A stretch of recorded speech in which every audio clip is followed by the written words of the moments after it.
Hi, my name's Peter, and today we are going to take a look at Batman v Superman: Dawn of Justice.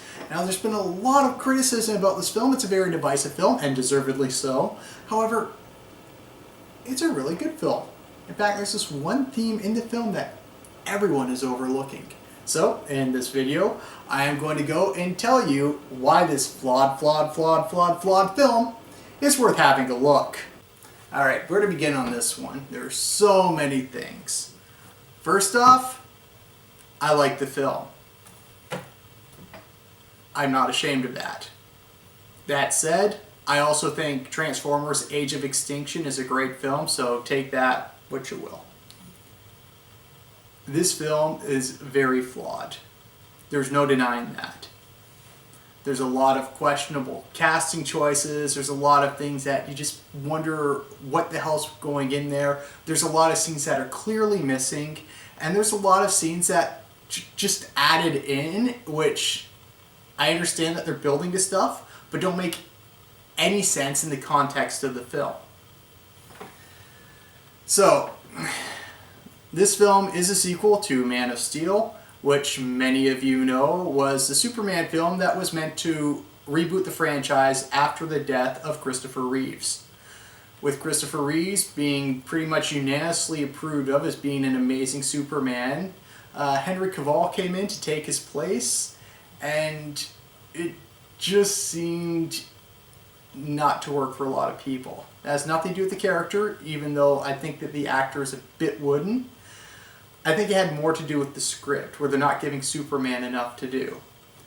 A lot of that has to do with the director of this film, which is also the director of Batman v Superman: Dawn of Justice, Zack Snyder, who is way too ambitious. I guess that's a good enough place to start as any. Zack Snyder. If you take a look at Zack Snyder, the guy makes comic book movies. He made 300, he made Watchmen, and then he made a bunch of crap that no one liked. He made Owls of Ga'Hoole, which I actually liked but no one saw. And he made Sucker Punched, which people who saw it did not like it. And he mainly sticks to the comic book movies. But the thing about the superhero subgenre, he feels like he's way too ambitious to be stuck in it. So as a result, it is superhero films. You might notice little themes going through there which weren't in the original comics, but were added in the movie to give them their own flair. A good example of this is in Man of Steel. If you take a look at Krypton, what happened with Krypton was that it was really a re-envisioning of Plato's The Republic, which they give little hints to in the book. In this one, there's an underlying theme going about it of the messianic figure in Western culture. And that's something that, well, it doesn't really try and hide it, a lot of the audience seems to be missing. We'll get back to that later on. First, what worked well? And the answer is Batman. I think that Zack Snyder would be an amazing director for a Batman film. The action with Batman's really good. The fact that they decided to go with an older Batman worked really well. The colors, with the darkness of Batman's motif, going with this colorful background, actually looked like something that came right out of the comic books, which a whole movie could be dedicated to. Just watching Batman is so much fun in this film, even though he's so dark and brooding. Unless you've been hiding under a rock, I'm sure you've heard that Batman is played by Ben Affleck. Ben Affleck is really good. He feels like Batman. Maybe not the definitive Batman, but he definitely feels like he's not just trying to impersonate Batman. There were times watching this where I absolutely forgot that it was Ben Affleck in the role. Good on him. He worked out a lot, he got into shape, and he feels like he jumped right out of the pages of The Dark Knight Returns. What else worked about this? Again, I mentioned before, there's a lot of this underlying themes about the messianic symbols that we have in our culture that it kept revisiting. But that's pretty much it. There's some good choreography with Batman, but once Superman comes in, a lot of the choreography is a mixed bag. Some things work, some things don't. The actors around Batman are good. Not so much on the Superman side. They're really not given that much to do. They don't have that much chemistry with each other. There's actually a few good lines put in there that just didn't get the response from the audience that I thought, because they were well-written lines. and they just seem to go over people's heads. Wonder Woman is in the film. Gal Gadot, no one's really sure how to pronounce her name. There seems to be several versions of it. She's decent as Wonder Woman, and Wonder Woman, for the most part, is used well. I'll get back to that in the future, too. Outside of that, pretty much everything to do with Superman in this film fails. Fails hard. And that is really unforgivable once you had so much feedback from the first film about what you did wrong and how to fix it. And when this film starts off, I thought they might have actually fixed it. They might have listened to people's complaints and said, you know what, we're going to use this to our advantage. With Batman, his origin has to be told. There's like this unwritten rule in cinema. If you do Batman, you have to have his origin. What are his origins? His parents were shot right in front of him. I sighed when I saw this. I'm like, oh God, we're going to go through this again. But two things happened. One, Zack Snyder's slow-mo actually saved the scene with the pearls falling. It looks like something that came right off the comic page. It's amazing to watch. I'm sure if it was in 3D, it would look even more spectacular. Really good job. Secondly, it sets up huge information for later on in the film. Thirdly, it goes into the messianic motif seen throughout the film as it continues. Once Bruce Wayne goes to his parents' funeral and falls into the Batcave, he starts to be surrounded by all these bats as he just gets lifted up off of the ground and starts to fly, like Superman. But the thing is, he's Batman. So then it wakes up and it's all a dream, huge cop-out, okay. But then we get Ben Affleck into this film. And the thing that's really cool about Ben Affleck is that for the first few scenes, they don't really focus on his face. When they do, it's an extreme close-up. But for the most part, you see him, like his face in the shadows, you see it behind. You're not really sure exactly what this Bruce Wayne looks like. But it turns out that Bruce Wayne was in Metropolis when the whole shit went down. If you watch Man of Steel, you know that Metropolis, everything just comes crashing down at the end. It's huge. It's supposed to be this big world-altering event and be a crowd pleaser, and it seemed to have the opposite effect, where they tried to make it so realistic that it was hard to watch. In this case, when we have that grounded realism in this comic book action, we got to see it from someone on the ground's point of view, which is hugely helpful. You're just having Bruce Wayne drive through Metropolis as everything's falling around him. You see all these people dying, and it's exhilarating, it's exciting, it's suspenseful. It's a better scene than anything that was in Man of Steel. You actually care for this. One of the things, too, that maybe I'm just seeing things, maybe they'll fix in the director's cut, but when Bruce Wayne runs to save a little girl from being crushed by a piece of a building, take a look at the piece of building that was fallen down on her. In it, you'll see that it's kind of shaped a bit like a cross. Again, this goes to the messianic motif that they have running throughout this entire film that people, even though they just outright tell you it's there, seem to be missing. So, Bruce Wayne saves a little girl. He looks up at the sky. He sees Superman punching General Zod. And he says to the girl, "Where's your mother?" He just points to a building which has collapsed, and clearly everyone inside is dead. And then he looks up at Superman and gives this glaring, like, "you bastard" sort of look. Which, that shows Bruce Wayne's issues with the Superman, which is great. That set it up really nicely, and what really set him off was a really nice nod to the Batman character. The fact that Superman's actions inadvertently caused someone else to be an orphan. That's something that Bruce Wayne never wants to see. So that huge, great, exciting, big build-up. Now I'm all on board for this. And from there on, the film goes downhill. Alright, so the next scene has Lois Lane next to some warlord who she wants to interview, and it turns out that her photographer, Jimmy Olsen, not named in the film itself, but in the credits is Jimmy Olsen, go up, and it turns out that they've hidden a little thing in Jimmy Olsen's film to track them. This is shown by some security guards, which we later learn are working for Lex Luthor. And then the Warlord captures Lois Lane and Jimmy Olsen is shot dead. This is where the first big problem I had with the film started. Because Jimmy Olsen has 70 years of history being Clark Kent's pal and working with Lois Lane and being the comedic relief. The issue was that Superman did not save him.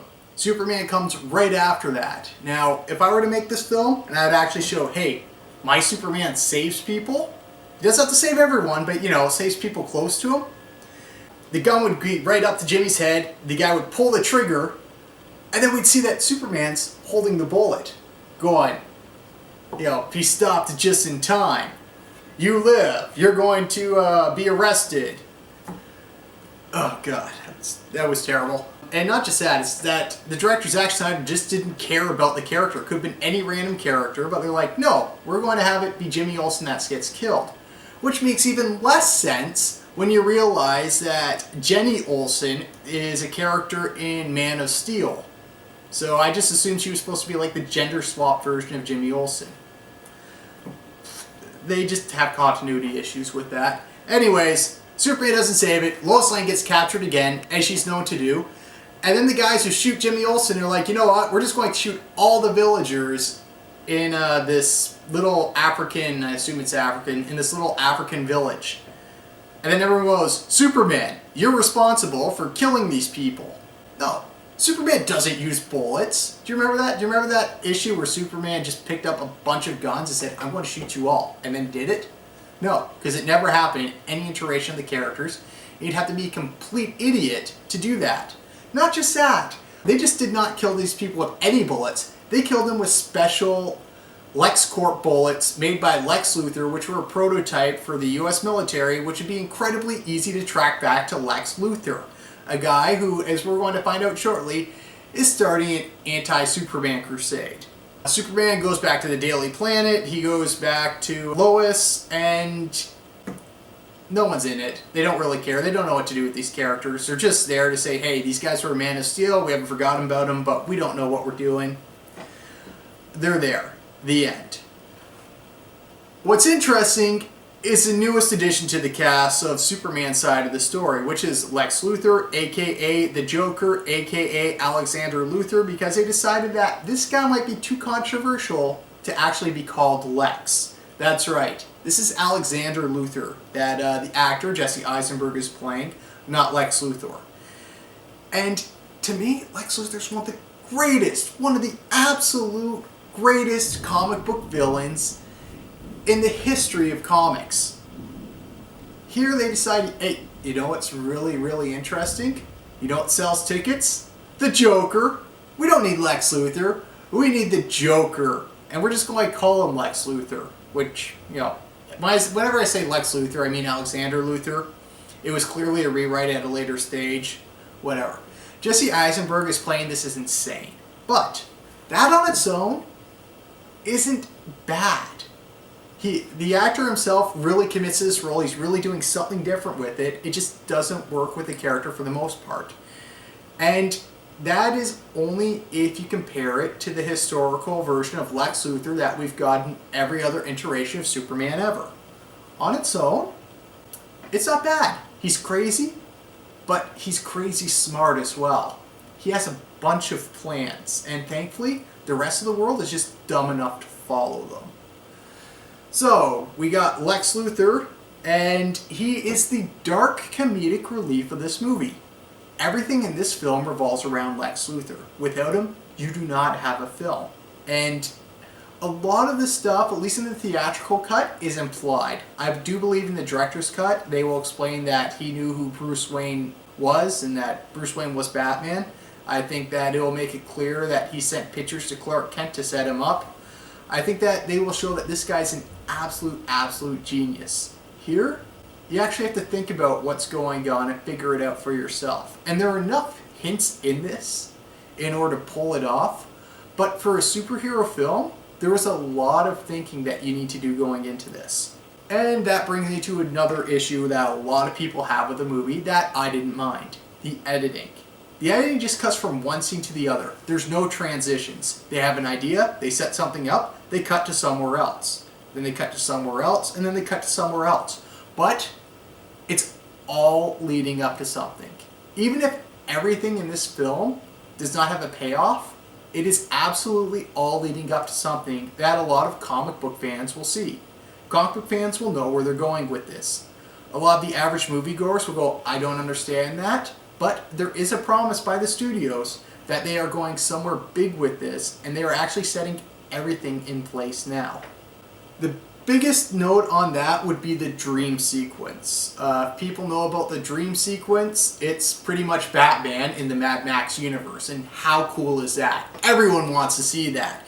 Ben Affleck's into it, the choreography's great, you have him going around shooting people. Oh, yeah, Batman shoots people in this movie a lot, but this is a dream sequence. This is worst case scenario Batman, where he's shooting people. And then demons appear, and then they start going and taking up other people. And then Superman's henchmen, I guess, appear and start taking out other people. And it's a lot of fun. I'm just watching going, yes! This is an amazing movie that comes out of nowhere. It's a nice little short film inside this other film. Then Bruce Wayne wakes up, we all realize it's a nightmare, and then a guy in red, who comic book fans will realize is the Flash, comes and tells him, hey, you can't let this happen. You gotta save Lois. Oh, I'm too early?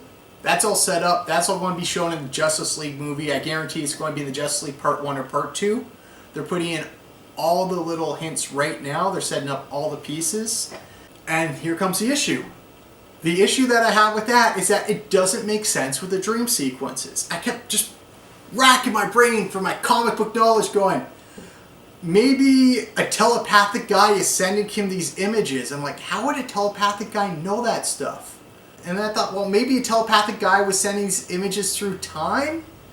And that doesn't make any sense. The stupid dream sequences don't make any sense in the film. At least not on their own. And maybe it's a director's cut, maybe they will pull something out later, but as it stands, this doesn't make sense.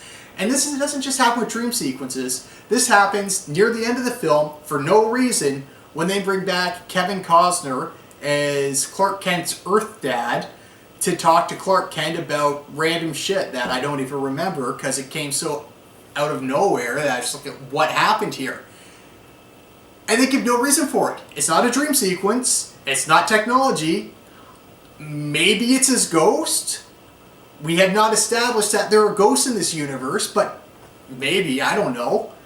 That sort of thing held back the film, but only when you think about it. When you're watching on its own, so much stuff's going on, they just edit to the next thing, and it doesn't really click what's going on. That said, I like the editing. Even though it clearly needed some transitions to go from scene to scene, it kept it fast-paced. And that's hugely important for the amount of information that they're trying to throw at you. We have, pacing after pacing after pacing after pacing. And then there's a little commercial in the middle. And that is the Justice League commercial where Wonder Woman opens up a email where it goes, hey, check out this. And there are all these little clips of future members of the Justice League. And I'm not sure if you guys caught this, but they were all shown in order of when their films are going to come out. Can't remember, Aquaman, Flash, Cyborg's the last one, and Wonder Woman opened up hers first. So there's a lot of stuff in there which is just has nothing to do with the film. They could have cut it out entirely, but they want to build the Dawn of Justice part. They want to go, this stuff's out here, this is what we have, here's a little hint, this is hopefully will keep you interested until these movies come out. It's a little trailer they snuck inside the film. And I get why they're doing that. They want to build a brand, and while Marvel's been doing this for like 8 years, DC has been late, they've had a few missteps with their movie, and now they're rushing to catch up. I get that, but it doesn't mean it's good. However, it does mean that this lives up to the Dawn of Justice part of the title. Oh, good. Now we are going to have to go with the Batman vs Superman fight. And this might take a while.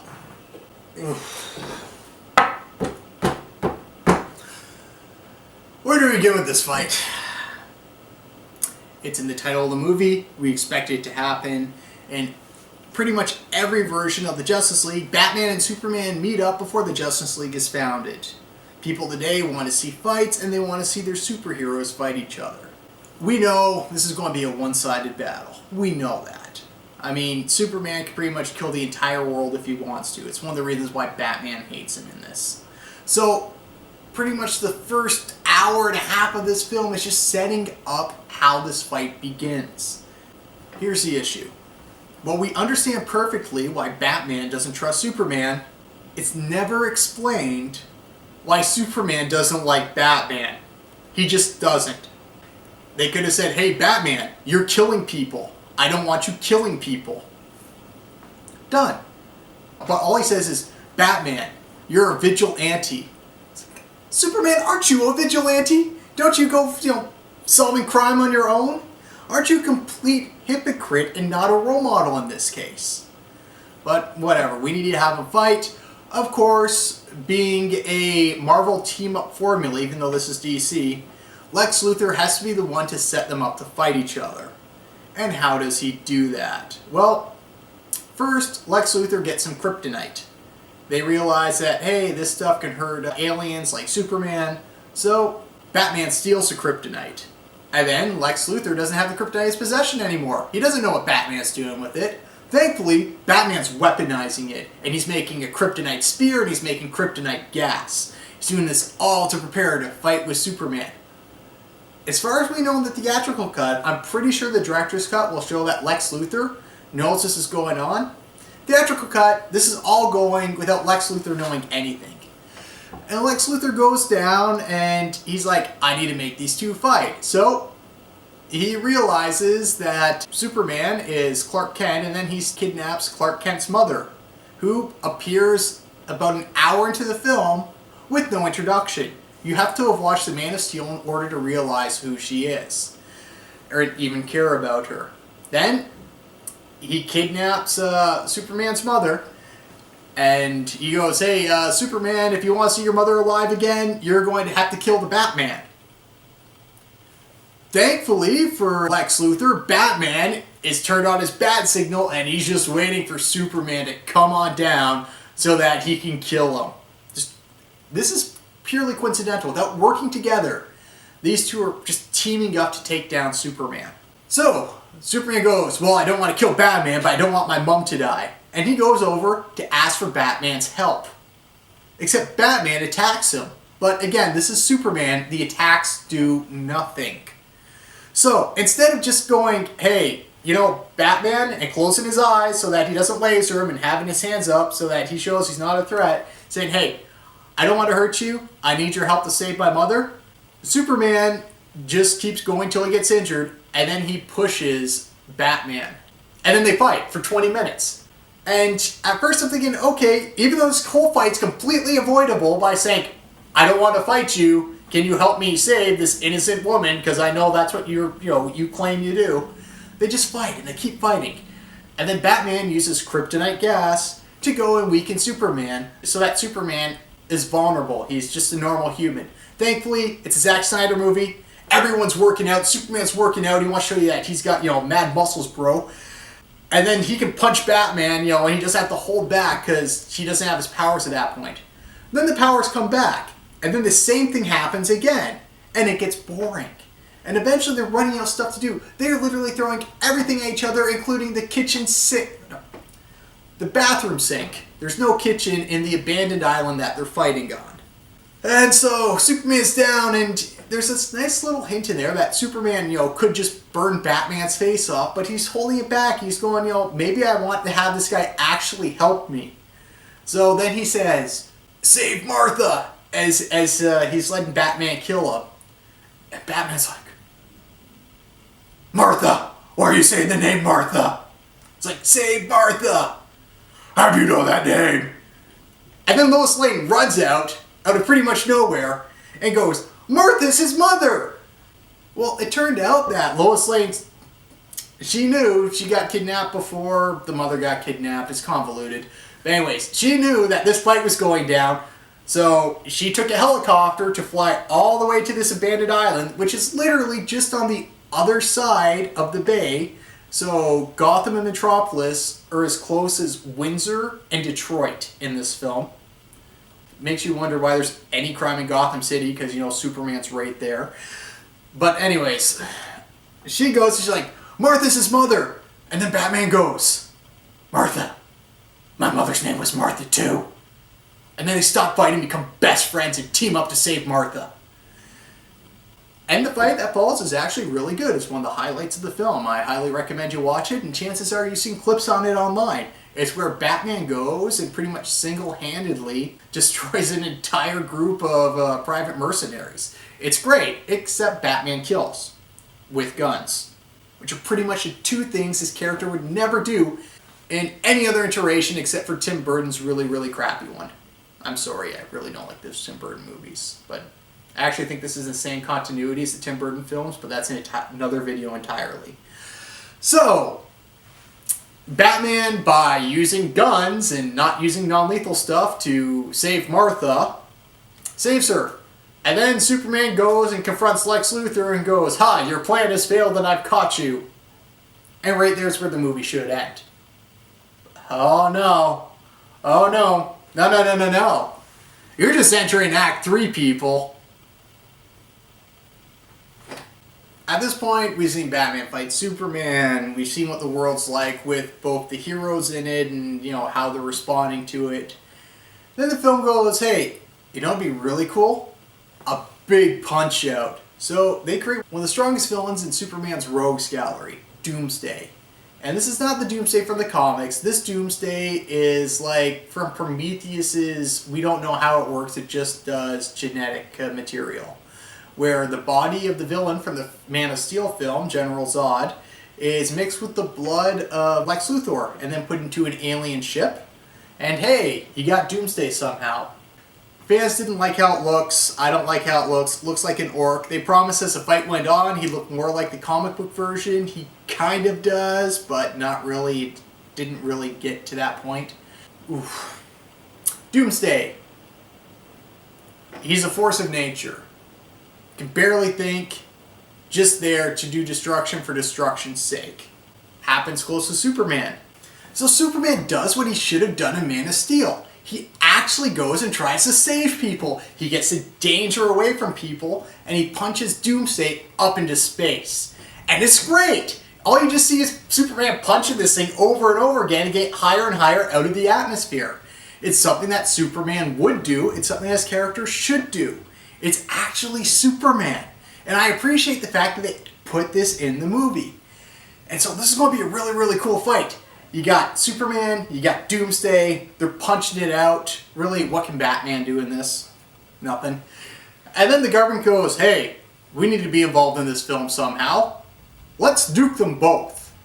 And then they do. And Superman is nuked, Doomsday is nuked. Superman is pretty much dead, floating in orbit. And Doomsday comes and crashes down on an uninhabited island. Now, remember I mentioned that Batman created a kryptonite spear? Yeah, it comes into play. You see, Lois Lane, she came in, she saved Batman, she saved Superman, said Martha was his mother too. And then she took the spear and threw it down an abandoned stairwell which was flooded so that no one would ever use it again on Superman. Because, you know, she's Lois Lane and she secretly loves Superman. Maybe not so secretly in this version. Anyways, now she has to go and jump down that stairwell, which she threw it down in the first place, and almost drowned getting that spear. As this happens, Batman must now face Doomsday alone with all his bat technology. And Batman can't do anything. He can shoot him, he can distract him, but he's pretty much fighting a force of nature. That'd be like you or me fighting against a hurricane. There's really nothing that we can do with it. And this is where Wonder Woman comes in. Remember I mentioned her earlier? Says she was one of the best parts about the movie because she's barely in it. Actress as well. They saved all the cool scenes for her. She jumps in. She has her little soundtrack theme song, which sounds like Techno 300 theme. If you like that sort of thing, it is probably the best theme in the movie. If you don't like that sort of thing, then you will hate the soundtrack because it's really not a very good soundtrack. Anyways, she jumps in, she saves Batman, she fights, and then Superman gets hit by the sun, miraculously comes back to life, which, to be fair, it's kind of what Superman does in the comics. And he goes down and he punches Doomsday. And then he realizes, oh, Lois is almost dying again, because that's kind of what she does. But to be fair, that's pretty much all the character's done for like her 75 years of existence. So he goes, he flies, and he saves her and gets the kryptonite spear, which is poisoning him. And then he sees Wonder Woman and Batman being beaten by Doomsday and sees the kryptonite spear and goes, huh, I could probably use this to kill Doomsday, but it would kill me too. And so he does. And then he gets killed by Doomsday. And then he dies. And we're supposed to care. Because Superman is dead. But the film drops the ball in this case. Superman dies. You don't care. I've yet to meet anyone who's seen this film who actually gets an emotional response from Superman's death. They try and make it look so cool that when he sacrifices himself, it means nothing. There's some great framing, but everything else seems to have dropped the ball in that area. I'm really hoping that they fix this in the 3-hour plus director's cut. But Superman dies. That's the biggest spoiler that everyone was trying to hide from you. And we all know he's coming back. They don't even hide that he's coming back. So Batman goes, hey, I had these post-apocalyptic dreams. He starts hitting on Wonder Woman. And then he goes, hey, I think we should build a league because I think we might be fighting other big monsters in the future. Wink, wink, nudge, nudge. And then you see Superman, the rocks on his grave or the dirt on his grave begin to just float up a bit, hinting that, yeah, he's alive. Which, I mean, let's face it, they're not going to make a Justice movie without Superman. We know he's coming back. They didn't even try and hide that. They're going, we respect your intelligence too much to do this cop-out on it for you. But Clark Kent's dead too. So I'm curious on how they're going to go, Clark Kent died, Superman died. Now they're both back at the same time. I think this could be a point where they actually decide to get rid of the Clark Kent persona in the movies and just have him be Superman all the time, because they clearly don't know what to do with Clark Kent in this thing. And that goes back to the problem. The biggest problem of this entire film is Superman. Superman, he's mopey, but he does save people. There's a montage in the middle of the film showing him actually helping people out, which is good. That's what he should have done in Man of Steel, and they seem to kind of do a compromise saying, look, we're going to make him mopey, we're not going to make him have fun, but he will save people. And he gives up other things to go and try and save them. That's good. Like, they pulled that off well. The biggest issue that they kind of dropped the ball on in the final scene with Superman's death is that he didn't have to die. They could have saved that for a future film. And the reason for that is because they had Wonder Woman there. They have a spear. Wonder Woman is a trained warrior. She has superhuman strength. She is not, vulnerable to kryptonite. Superman could have just given her the spear and then she could have killed Doomsday. Problem solved. In fact, even though she's one of the best parts about this movie, this entire film would be better without her. The entire thing, you don't need her in there. It actually makes more time for Batman and Superman to work together after they've been fighting. Now their mothers both had the same name, they're total bros. And then, Batman could have realized that, I'm only human, even though, I work out every day. I'm not strong enough to break this creature's skin. And then Superman's like, Batman, you don't have to sacrifice yourself. I'll do it. He pushes Batman out of the way, kills him with the spear. Done. And you didn't need Wonder Woman.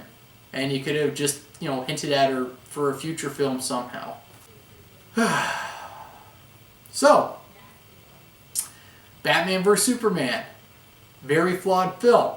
But, like I said, I liked it.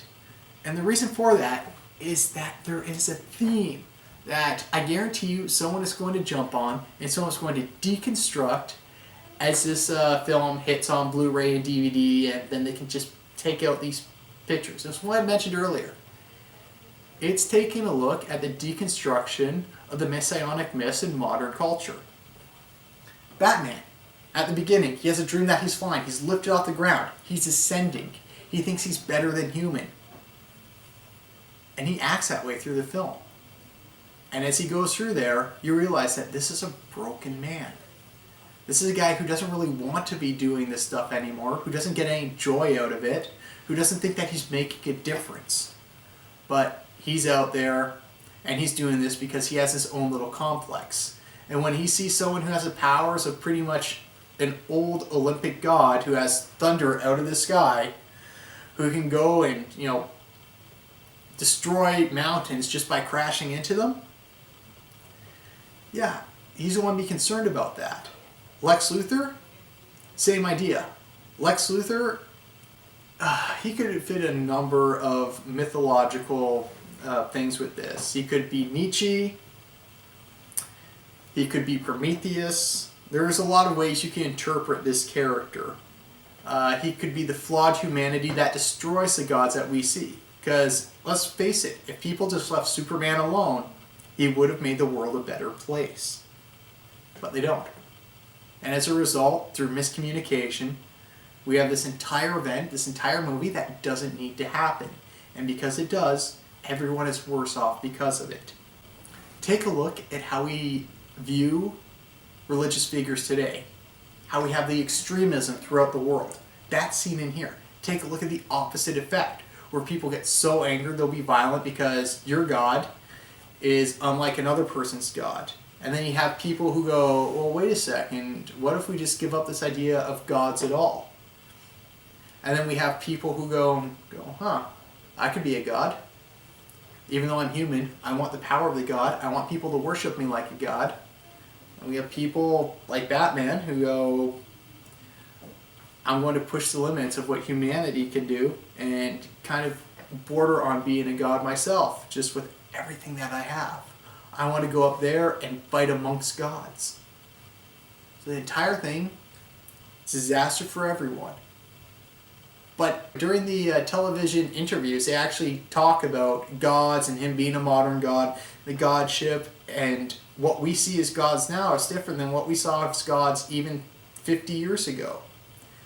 The world's not 1938 anymore.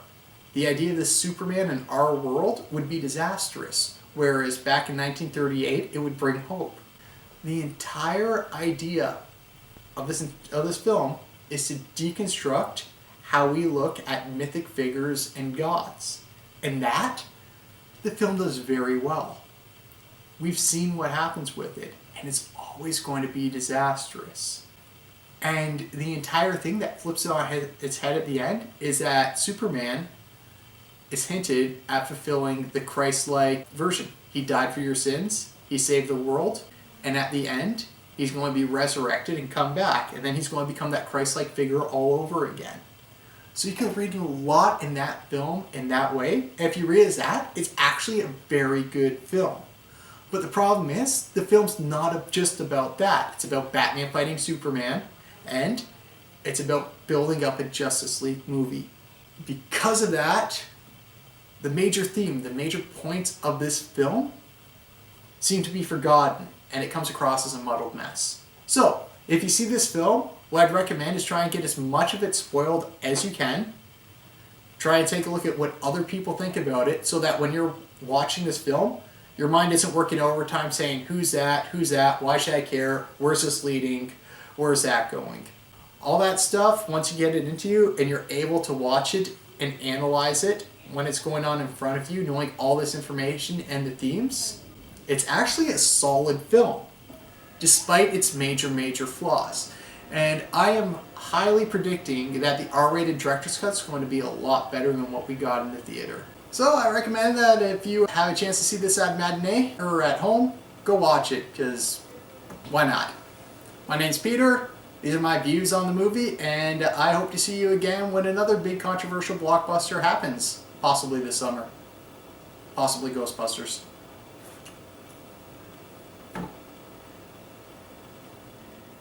You can end the tape.